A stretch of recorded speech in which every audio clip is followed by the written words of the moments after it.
Hello everyone. तो कैसे हैं आप सभी लोग। आई होप आशा करता हूं कि आप सभी लोग बहुत ही मस्त और ज़बरदस्त तरीके से होंगे और आपकी स्टडी बहुत ही शानदार तरीके से चल रही होगी। तो प्यारे साथियों, स्टार्ट करते हैं आज का एक न्यू टॉपिक, जिसमें मैं आपको समीकरण को संतुलित करना बहुत ही सिंपल तरीके से सिखाऊंगा। तो कैसे हम इसको संतुलित करते हैं, आइए मैं समझाता हूँ आपको। हाइड्रोजन, जैसे कि हाइड्रोजन यहाँ पर कितना है, एक। जहाँ पर कुछ नहीं होता है वहाँ पर हम एक लिखते हैं, यानी हाइड्रोजन यहाँ पर एक है, तो हमें इधर भी हाइड्रोजन कितना चाहिए, एक चाहिए होता है। नाइट्रोजन यहाँ पर कितना है, एक, तो हमें इस साइड भी नाइट्रोजन कितने चाहिए, एक। अच्छा, इस साइड वाले को हम क्या बोलते हैं, इस जो हमारे राइट हैंड पे होता है उसको हम बोलते हैं उत्पाद। क्या बोलते हैं, उत्पाद। और जो हमारे राइट हैंड पे जो हमारे लेफ्ट हैंड पे होता है उसको हम क्या बोलते हैं, उसको बोलते हैं अभिकारक। तो लेफ्ट हैंड वाले को अभिकारक और राइट हैंड वाले को उत्पाद। आपको ये बहुत ही अच्छे से याद रखना है। तो इसको हम कैसे इक्वल करेंगे, आइए बहुत ही सिंपल ट्रिक के माध्यम से हम इसको सीखते हैं। सबसे पहले यहाँ क्या लिखा है, हाइड्रोजन। कैसे पता करेंगे, हाइड्रोजन के पास कुछ भी नहीं लिखा है, तो जहाँ कुछ नहीं लिखा होता है वहाँ हम कितना लिखते हैं, एक।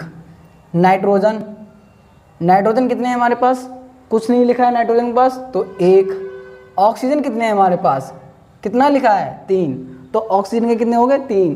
कैल्शियम के कितने होते हैं, कैल्शियम के पास कुछ नहीं लिखा तो एक, और ऑक्सीजन के पास कितने लिखे, दो, तो ये दो हो गए। हाइड्रोजन के पास कितने लिखे हैं, दो, तो ये हो गए दो। तो ये तो था हमारा क्या, उत्पाद। क्या था प्यारे साथियों, ये था हमारा ये जो था हमारा अभिकारक, जो मैंने इस साइड इसको लिख रखा है। अब हम निकालते हैं उत्पाद।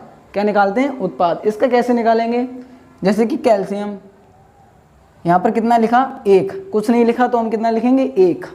नाइट्रोजन, नाइट्रोजन के पास कितने हैं, ये तो ऑक्सीजन के तीन हैं, आप यहाँ तीन नहीं लिखोगे, अब ये ऑक्सीजन के तीन हैं, हमें लिखना है नाइट्रोजन। तो नाइट्रोजन के कितने हैं, दो, तो हम यहाँ पर लिखेंगे कितने, दो। ऑक्सीजन के कितने हैं, तीन। अब हम क्या करेंगे, इस तीन की इस दो में गुणा करेंगे, यानी तीन दूनी छः, तो ऑक्सीजन के कितने हैं, छः। कितने हैं प्यारे साथियों, छः। इसी प्रकार से हाइड्रोजन कितने हैं इसके, दो, और ऑक्सीजन का कितना है, एक। अब आप इसको बहुत ही सिंपल तरीके से सॉल्व कर सकते हैं। कैसे, यहाँ पर हाइड्रोजन कितने हैं, एक, और इस साइड हाइड्रोजन कितने हैं, दो।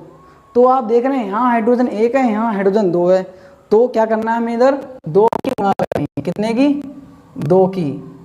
कितने की गुणा करनी है, दो की। तो यहाँ पर कितना हो जाएगा, हाइड्रोजन दो, और यहाँ पर ये कितने हो जाएगा, नाइट्रोजन भी दो हो जाएगा। ऑक्सीजन कितना हो जाएगा, ऑक्सीजन हो जाएगा हमारा छः। कितना हो जाएगा, छः, यानी तीन दूनी छः, दो एकम दो, दो एकम दो। तो नाइट्रोजन भी हमारा हो गया, ठीक है। तो अब आप देख सकते हैं हाइड्रोजन यहाँ पर कितने हैं, दो, तो हाइड्रोजन यहाँ कितने हो गए, दो। नाइट्रोजन यहाँ कितने हैं, दो, और यहाँ नाइट्रोजन कितने हैं, दो। यहाँ ऑक्सीजन कितने हैं, छः, यहाँ पर ऑक्सीजन कितने हैं, छः। तो ये तो संतुष्ट है, यानी कंप्लीट है। अब आइए यहाँ पर कैल्शियम कितना है, एक, यहाँ पर कैल्शियम कितना है, एक। ऑक्सीजन कितने हैं, दो, यहाँ पर ऑक्सीजन कितने हैं, आप देख सकते हैं यहाँ पर ऑक्सीजन कितना है, एक, और यहाँ पर ऑक्सीजन कितने हैं, दो। यहाँ पर ऑक्सीजन दो हैं, यहाँ पर ऑक्सीजन एक है। तो क्या करना है हमें, यहाँ पर दो की गुणा करनी है। कितने की, दो की। तो ये कितना हो जाएगा, दो दूनी चार, और ये कितना हो जाएगा, दो एकम दो। तो आप देख सकते हैं प्यारे साथियों, हमारे ऑक्सीजन तो दो हो गए हैं कंप्लीट। जैसे कि ऑक्सीजन यहाँ पर दो हैं तो यहाँ पर भी दो हो गए, लेकिन हाइड्रोजन यहाँ पर कितने हैं, चार। तो हमारे हाइड्रोजन इधर कितने हैं, दो हाइड्रोजन ये रहे, और कहाँ पे हैं, दो हाइड्रोजन ये हो गए हमारे। और यहाँ पर मैंने तीन लिखा है, यहाँ पर कितने होने चाहिए, दो, तो दो हाइड्रोजन ये हो गए, दो और दो कितने हो गए, चार हाइड्रोजन। यहाँ पर कितने हो गए, चार हाइड्रोजन। तो ये जो समीकरण है आपका एकदम बैलेंस हो चुका है। तो इसी प्रकार से हम किसी भी रासायनिक रिएक्शन को बहुत ही सिंपल तरीके से बैलेंस करते हैं। तो हमने अभिकारक में पहले में क्या लिखा, दो की मल्टीप्लाई की है, कितने की, दो की। तो आप यहाँ क्या करेंगे, दो की मल्टीप्लाई करेंगे। और हमने उत्पाद में यानी जल में कितनी, टू की मल्टीप्लाई की है, तो आप यहाँ भी दो की मल्टीप्लाई करेंगे। तो इस प्रकार से आप कैसी भी रिएक्शन हो, किसी भी प्रकार की हो, आप इस तरीके से आप उसको बैलेंस कर सकते हैं। आइए एक और एग्जांपल लेते हैं, जैसे कि सोडियम, इसका कितना होता है, कुछ नहीं लिखा है तो हम क्या लिखते हैं 1। ऑक्सीजन को कितना लिखते हैं 1। हाइड्रोजन को हम कितना लिखेंगे 1, कितना लिखेंगे 1। इसी प्रकार से यहाँ पर H का कितना है 2। सल्फर को कितना लिखेंगे 1। ऑक्सीजन का कितना है प्यारे साथियों 4। तो हम क्या करते हैं, ये तो हमारा अपकारक था जो हमने इस साइड लिखा है, ये हमारा उत्पाद, यानी कि यहाँ पर जो सोडियम हो गए हैं कितने हैं 2, यहाँ पर 2 लिखे हैं ना इसीलिए 2। सल्फर कितना है हमारा 1, कितना है 1।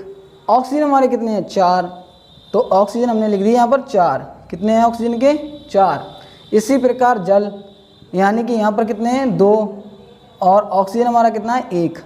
अब आप इसे बैलेंस करना सीखिए। कैसे करेंगे आप बैलेंस, आप देख रहे हैं सोडियम 1 सोडियम 2, तो हमें यहाँ पर 2 की मल्टीप्लाई करनी है पहले, तो कितने की 2 की, इसको बैलेंस करने के लिए। तो ये कितना हो जाएगा 2 एकम 2, 2 एकम 2, 2 एकम 2।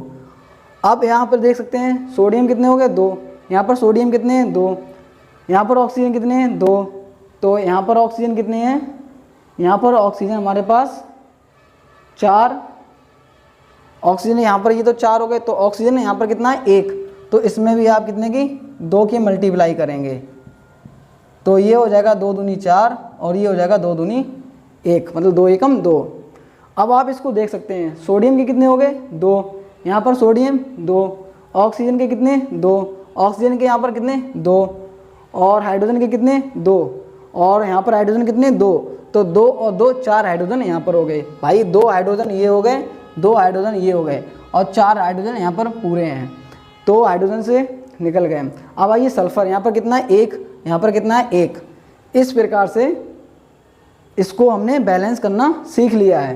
तो हमने क्या किया, यहाँ पर 2 की मल्टीप्लाई और हम कहाँ पे करेंगे, यहाँ पर 2 की मल्टीप्लाई, और ये जो हमारी केमिकल रिएक्शन थी ये पूर्ण तरीके से कैसी हो गई है, बराबर हो गई है, यानी इक्वल हो गई, समान हो गई है।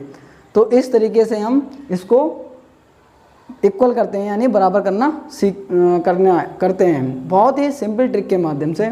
अब इसको हम कैसे निकालेंगे, Ba कितना, इसका कितना 1, कैल्शियम का कितना लिखेंगे हम प्यारे साथियों, इसका लिखेंगे हम 2, क्योंकि यहाँ पर कितना है कैल्शियम, हमारे पास कितना कैल्शियम है 2 है। इसी प्रकार से हाइड्रोजन कितने हैं हमारे पास 2, और सल्फर का कितना है 1, ऑक्सीजन के कितने हैं 4, कितने हैं 4। अब आप यहाँ पर लिखिए बेरिलियम का कितना है 1, और सल्फर का कितना है 1, ऑक्सीजन के कितने हैं 4। अब आप बहुत ही अच्छे तरीके से इसको निकालना सीख चुके होंगे। तो इसको लिखते हैं हम Ba यानी 1, सल्फर यानी 1 और ऑक्सीजन यानी 4। तो इस तरीके से आप इसको निकालना सीख चुके होंगे बहुत सिंपल तरीके से। हाइड्रोजन कितना है 1 और क्लोरीन कितना है 1। अब आप इसको बैलेंस कीजिए, बेरिलियम यहाँ पर कितना है 1 और यहाँ पर कितना है 1, क्लोरीन यहाँ पर कितना है 2, यहाँ पर क्लोरीन कितना है 1। तब आप क्या करेंगे, यहाँ पर 2 की मल्टीप्लाई करेंगे, तो ये हो जाएगा हाइड्रोजन का 2 और क्लोरीन का 2। ठीक है, अब आप देखिए फिर से, बेरिलियम 1 है तो 1, क्लोरीन कितना है 2 तो 2 हो गया, हाइड्रोजन कितना है 2 तो हाइड्रोजन 2 हो गया, सल्फर कितना है 1 तो 1 हो गया, ऑक्सीजन कितना है 4 तो 4 हो गया। इस प्रकार से आप इसको सॉल्व कर सकते हैं और बहुत ही शानदार तरीके से मैंने आपको समझाया है। आई होप आपको बहुत ही अच्छे तरीके से समझ में आया होगा। अब करते क्या हैं, हमने इसमें 2 की मल्टीप्लाई की है तो आप यहाँ पर 2 की मल्टीप्लाई कर दो, आपकी ये केमिकल रिएक्शन पूर्ण रूप से इक्वल हो गई, यानी कि बराबर हो गई है। आप चेक कर सकते हैं। इसी प्रकार से NaCl, इसको आपको इक्वल करना है यानी बराबर करना है, तो कैसे करेंगे आप देखते हैं। यहाँ पर क्या है Na, सोडियम, यहाँ पर क्या है सोडियम, ये बराबर है ना, सेम, एक सोडियम यहाँ पर भी है, एक सोडियम यहाँ पर भी है, क्लोरीन यहाँ पर है और आपका क्लोरीन यहाँ पर भी है, ये भी सेम है, एक क्लोरीन यहाँ है, एक क्लोरीन यहाँ पर है, और Ag सिल्वर यहाँ पर भी है और सिल्वर यहाँ पर भी है। ठीक है, NO3 ये NO3 रहा और ये NO3 रहा। तो ये जो केमिकल रिएक्शन है ये पहले से ही पूर्ण है, यानी कि इक्वल है, एकदम बराबर है। तो आप इसको ऐसे ही सेम नीचे लिख देंगे और आपका ये एक राइट आंसर हो जाएगा। तो आई होप ये बहुत ही शानदार ट्रिक आपको अच्छे तरीके से समझ में आई होगी। तो मिलते हैं एक और नेक्स्ट वीडियो में बेहतरीन ट्रिक के साथ। कैसी लगी आपको ये वीडियो कमेंट के माध्यम में आज मुझे बताना, और कोई भी अगर आप डाउट है तो कमेंट के माध्यम से आप हमसे पूछ सकते हैं, जिसका मैं शानदार आंसर आपको दूंगा। तो मिलते हैं फिर एक और नेक्स्ट वीडियो में, तब तक के लिए थैंक यू सो मच।